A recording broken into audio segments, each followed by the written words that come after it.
How are you feeling after that win? It's a pretty close finish in the end. Probably a few heart palpitations towards that last quarter.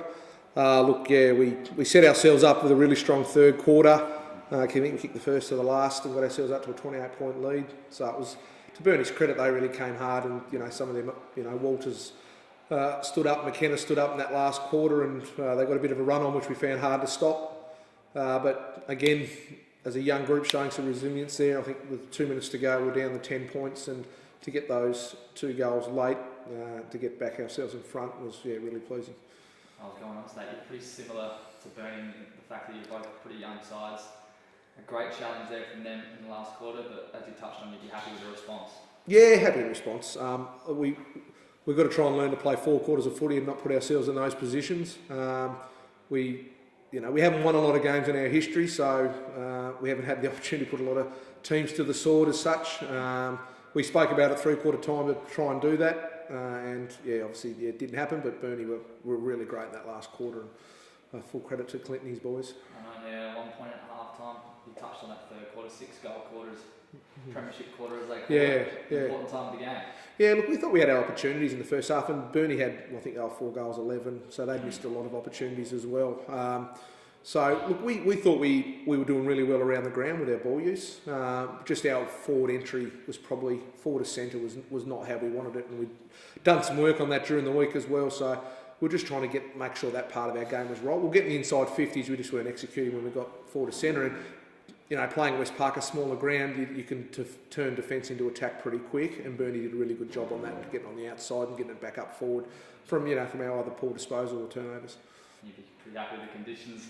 West Park, sunny conditions, pretty tough coming up here in the wet. Yeah, look at the best I've ever seen it, and that's going back when I played with Sandy Bay and that years ago. So to come up here and see a beautiful day, bugger all wind, it's called in a favour, I think Clint has, because it was a fantastic day, and for the people that were here, hopefully they enjoyed a good game of contested football. And who would you say were your standout players across the park today? Obviously up forward, Mitch Walker had Mitch Walker was fantastic. He kicked 5, he probably could have kicked 7 or 8, but just his general work rate inside 50 and his contested footy was just to stand out. His ability to grab the footy, it was a real asset for us today. And I think Marcus Davies threw the ball threw on ball as well. His ball use, especially coming forward late, was really good. He spotted up Mitch for his goal, and Cooper Sorty in that last quarter as well. Just being that level, he'd be able to use it. And Michael Booth off half back, I thought was his best game for the year. He's been in and out of the side, but just his ability to run off half back and I think he got 10 plus handball receives himself from the half back line, and he was one that helped set up defence from attack as well. So. Yeah, they were probably 3 standout. Look, it was a great team effort. We had some other real good players. Lockie Clifford on ball, Toby Cohen on ball, Sammy Rice, who's an ex-Burnie boy. He was captain today because we had 3 of our leaders are out with Tim Peterson, Braden Livingston, and Brandon Batchelor. So we've lost a few leaders, but it was great to see the younger boys that have come into the side stand up. And lastly, great to get some confidence in the group with a couple of wins. Obviously important with the young side going through. Yeah, look, we've got 2 on the trot now, which is I don't think we've ever done in our history. So, we tick that box, tick our first win up here the north of the state as up in Burnie. So that's another box to tick. And regardless of how we got it, we got it in the end. And look, it sets ourselves up. We know we've still got a lot of work to do, but we have got a good group of boys that do show real resilience, and it puts us back in the mix at 4 and 5 now going into the bye. It's up to us how we want to perform in the back half of the year, whether we think we're serious contenders for the finals. We've still got some work to do to probably get there, but wins like this, really stand out and hopefully push us forward. Well, obviously a close finish in the end. Run us through how you saw the game at those final minutes. Look, to be honest with you, it was a game where it was always going to be tight. We knew that from the start. It was frustrating at times when we give away some easy possessions and we were missing goals. But certainly towards the end, obviously we'd gained all the momentum, but it's just a case of, it's interesting, we practice those scenarios on the track.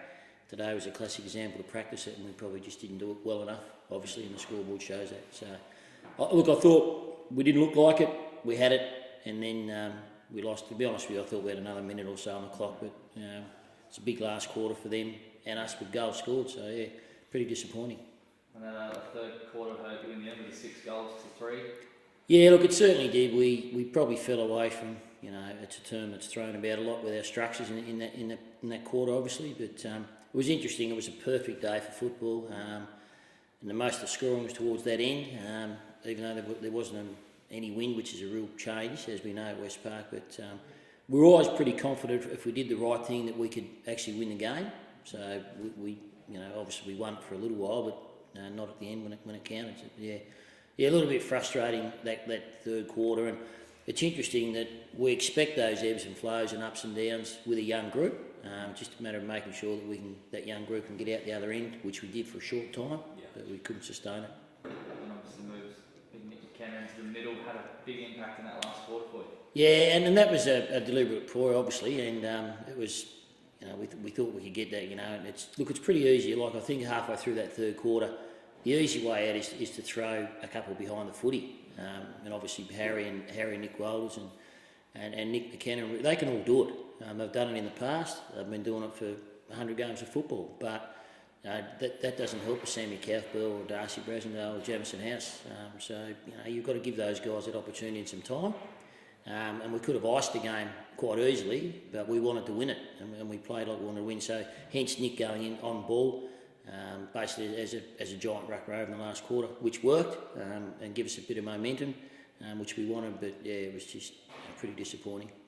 And looking back early on, the discipline of 50-metre penalties hurt in the end. Yeah, look, it's hard. I mean, one of our key points going into the last quarter was stay disciplined and what we can control. Certainly, momentum we can't control, but we did and we had it.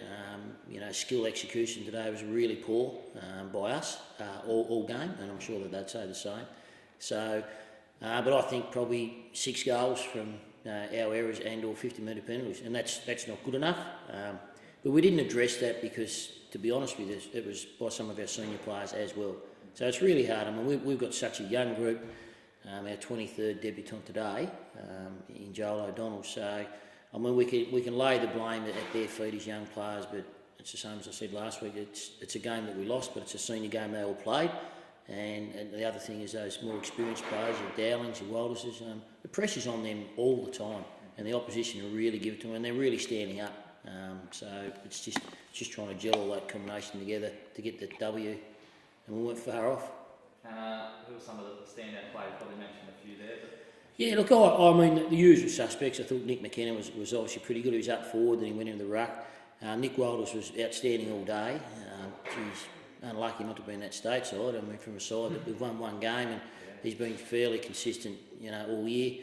I thought Benny Casellas, as a first-year player, played a defensive forward on Carter and did that pretty well. And I thought our roles through the middle, certainly on Marcus Davies, certainly from Coxie and Chalice were quite good. Sammy Cathbell did a job, on one of their small defenders, but that big guy Walker got away from us, took a few marks. So, yeah, those young blokes were pretty good, and obviously I thought Rudy was good up forward. Again, Rudy's probably one of the best halfback flankers in the state. So what do? Do you roll all your better players back behind the footy? Then we know that we know that we're not going to get that many inside 50s, but we did today. But we just couldn't convert when it mattered. Lastly, a loss like that, you do take some positives, I'm guessing, in the young side, and it's probably good for them to have a loss like that. Yeah, look, it is, and I think it was really interesting at half-time last week at Lauderdale. Certainly us as the coaches, we knew the game was shot, and we were planning for this week because this week wasn't the Bombers at UTAS, it wasn't Glenorchy at KG5, it wasn't Clarence at Blundstone, it was Kingston, a good young developing side at West Park. So it was a winnable game, and to be honest with you, we'd planned to win because we're not going to get many this year. We know that. Obviously we've got Devonport coming up as a coastal derby. We might be a chance. So yeah, the positive thing is it's maybe they've got a taste of actually being on the side of the ledger where we're actually in front and we look like winning. Well, we haven't done that for a few games. So there's again, just more games into those young guys and. Do you go the way of saying they're 16-year-olds, or now we can actually say they're 11 game senior players. So they're not a first gamer; they're 11 games. So they've just got there's just continued growth in that young group, and it just needs to be consistently good by the elder group, the statesmen, those veterans as well.